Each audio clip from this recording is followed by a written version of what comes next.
To start our session today, I will invite the Honorable Speaker of Parliament of Azerbaijan for our keynote speak to the podium. Please, you have the floor. Ladies and gentlemen, dear friends, first of all, on behalf of the Milli Məclisin of the Republic of Azerbaijan, I wish to cordially greet all the parliamentary delegations attending conference on the Global Compact on Migration and Refugees. I would like to express my gratitude to the Speaker of the Grand National Assembly of Turkey, Professor Dr. Mustafa Şentop, and President of the Interparliamentary Union, Mr. Duarte Pacheco, for organizing this important event.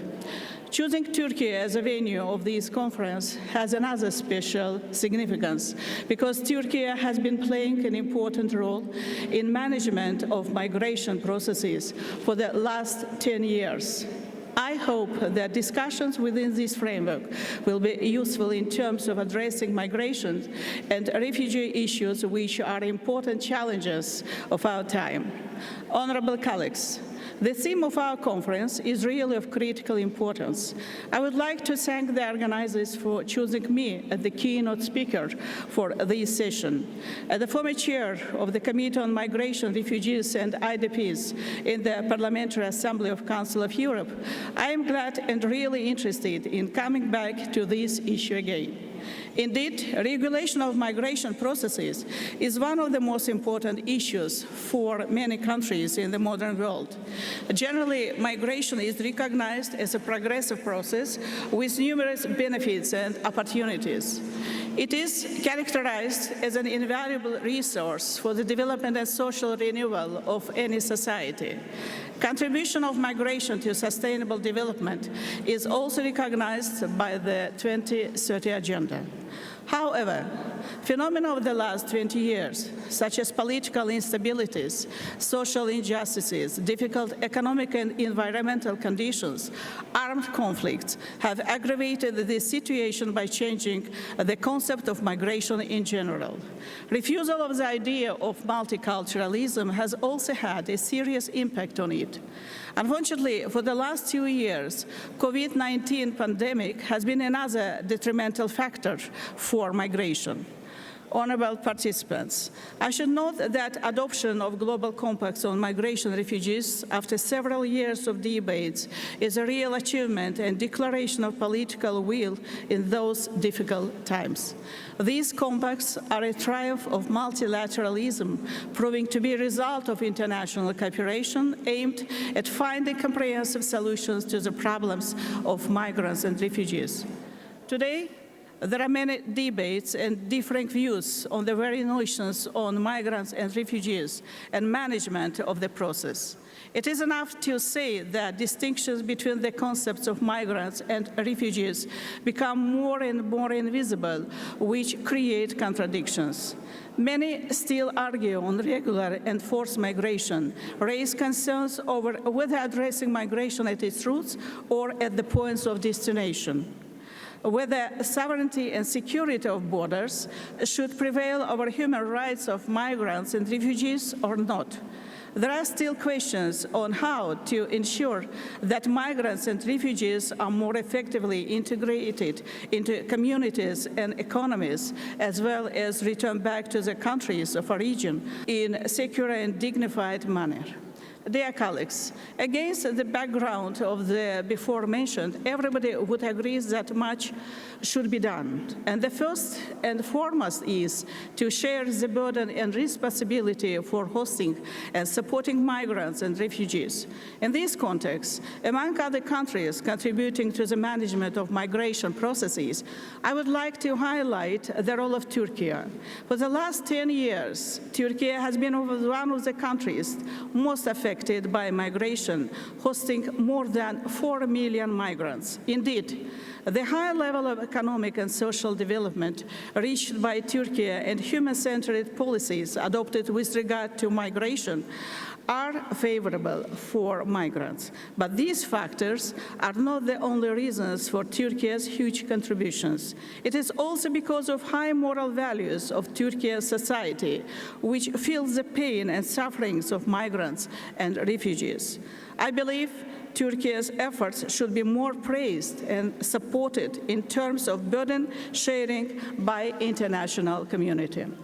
Honorable colleagues, the review of the past period since the adoption of the both compacts is important from the point of view of implementation process. Despite all different views, I believe that the main philosophy underpinning the both compacts can be described with one phrase, which we all know: leave no one behind. Indeed, those compacts are not perfect. They have their limitations. In fact, they are not unambiguously accepted by all countries.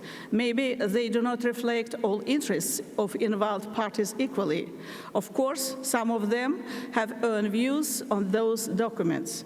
But let's agree that they are unique and a very important step forward in dealing with the issue of migrants and refugees in a complex manner. Those compacts are a call upon states to take concerted actions to advance the rights of migrants and refugees, which are based on cooperation and international law. They prove that no state can alone address these challenges and should unite their efforts.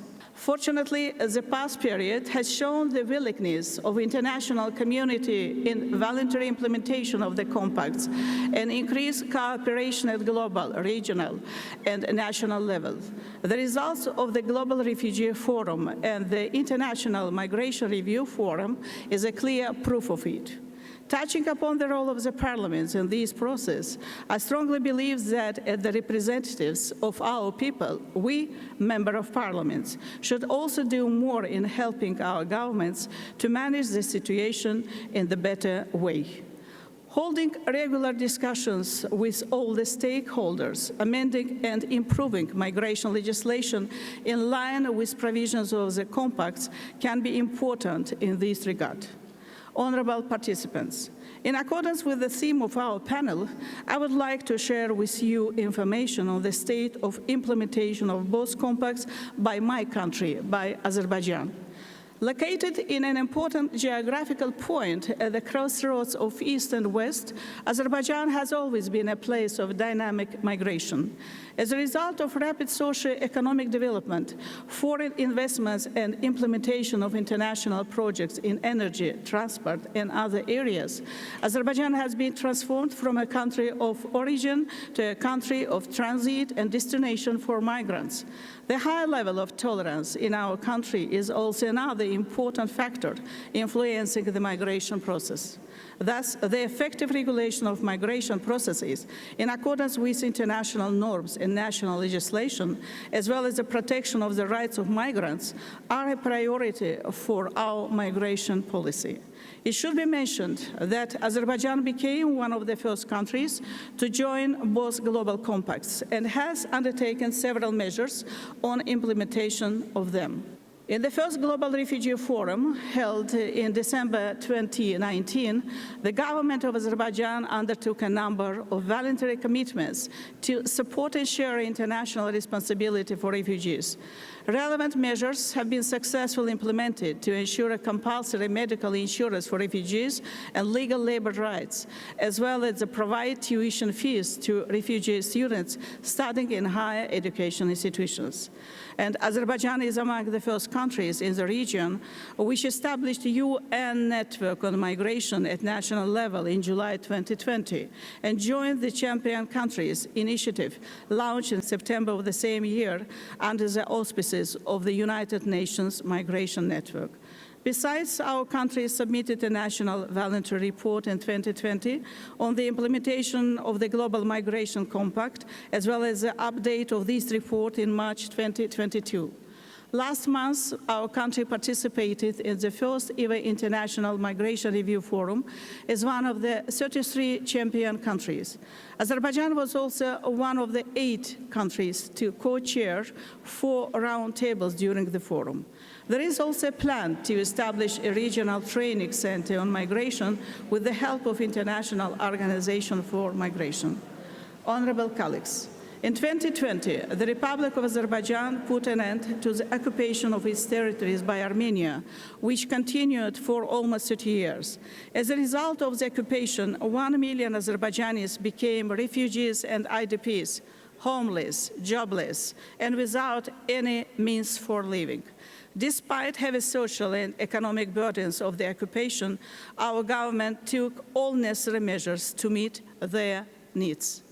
Liberation of the occupied lands created new realities and opportunities for peace and prosperity in the region, as well as ensuring the rights of IDPs to return to their homeland, to Karabakh.